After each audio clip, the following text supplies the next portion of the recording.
মশাই? আমি কষ্ট করে বসে যাচ্ছি, কোনো প্রবলেম নেই।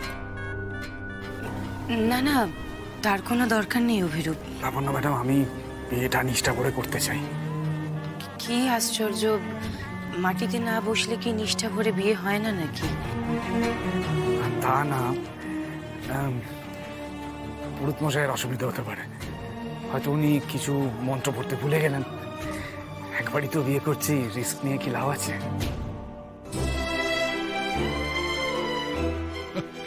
আচ্ছা আচ্ছা, ঠিক আছে ঠিক আছে।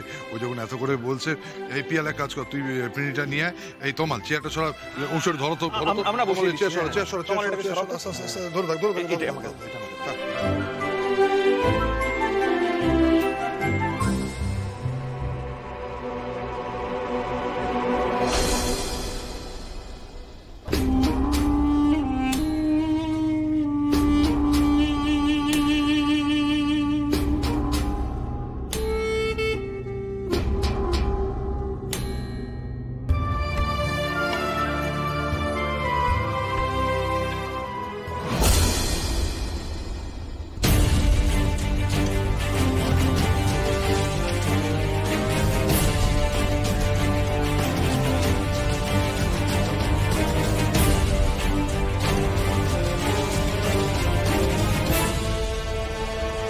রোহিত, ফুলকি,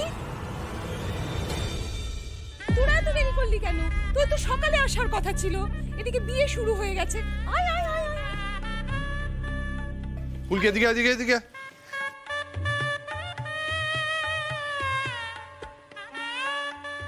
তুই কোথায় ছিলি? হ্যাঁ, তুই এতক্ষণ দেখিনি, আমি খুব মিস করছিলাম তোকে। ঠিক বলেছেন মাস্টার মশাই, এই হইচইটাই হচ্ছিল না। তুমি যতই রাজমহলে ভোটের প্রার্থী হও না কেন, তুমি কিন্তু নবাবগঞ্জেরই ফুলকি। একদম সহদেব কাকা, আসলে কি বলতো, আমরা একটা কাজে ব্যস্ত হয়ে পড়েছিলাম।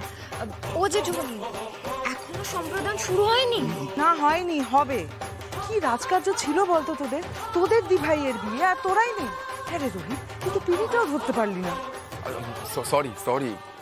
সরি দিদি, আসলে কাজটা খুব জরুরি ছিল। আরে অভিরূপ দেখছি কষ্ট করে মাটিতে বসেছে।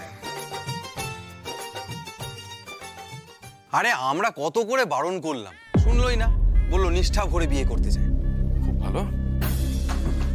কেমন পাত্রের হাতে লাবুকে তুলে দিচ্ছি সেটা দেখেছিস তো রোহিত? দেখ, তোদের মধ্যে যা ভুল বোঝাবুঝি আছে এবার সেসব বাদ দে।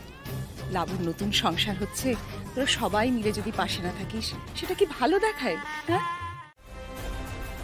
আমার মেয়েটার জীবনে একবার অনেক বড় আঘাত পেয়েছে অভিরূপ।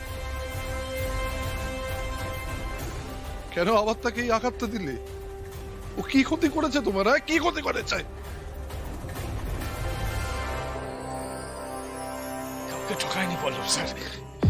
আপনি তো দেখেছিলেন যে ওই পাড়ার লোকেরা ওই বাড়িওয়ালা ম্যাডামকে কিভাবে অপমান করছিল। মিথ্যে কথা, আবার মিথ্যে কথা বলছো তো তুমি। এবার আমিও তৈরি হয়ে এসেছি। এক মিনিট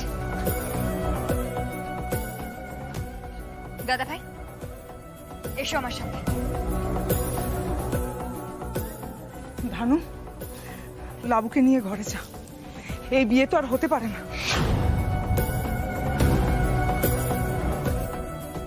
অভিরূপদা, তুমি কেন এরকম করলে বলো তো? কেন? কেন আবার? কারণ তো একটাই, অভিরূপ শাসক দলের হয়ে কাজ করবে।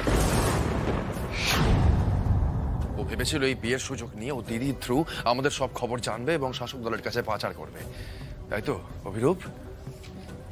আর দিদি, অভিরূপের বাড়িওয়ালাদের কথা একবার শুনে যা।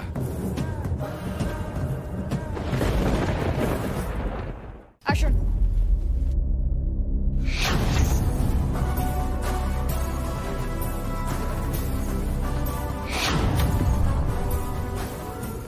কি বলেছে কি এরা? সর্বনাশ।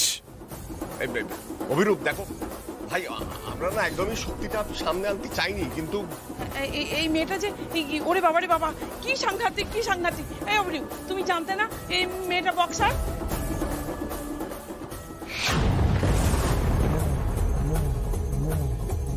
আপনি জানেন আমি কে? আমার নাম ফুলকি দাস, রেগে গেলেই দি ঢুস ঠাস। কি হচ্ছে কি এইভাবে ভয় দেখানোর মানে কি? সত্যিটা বলে ফেলুন, ভয় পাওয়ার কিছু নেই।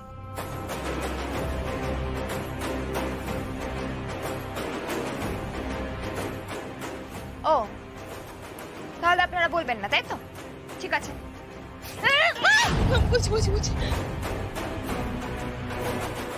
বুঝি কি সাংঘাতিক মেয়ে। মাসিমা, আপনারা জানতেন না যে আমি একজন বক্সার? তাড়াতাড়ি বলুন, না হলে ঘুষিটা চলে গেলে আমিও ঠিক জানি না কতটা জোরে লাগবে। বলুন। ওই অভিরূপই তো আমাদের হাতে টাকা দিয়েছিল।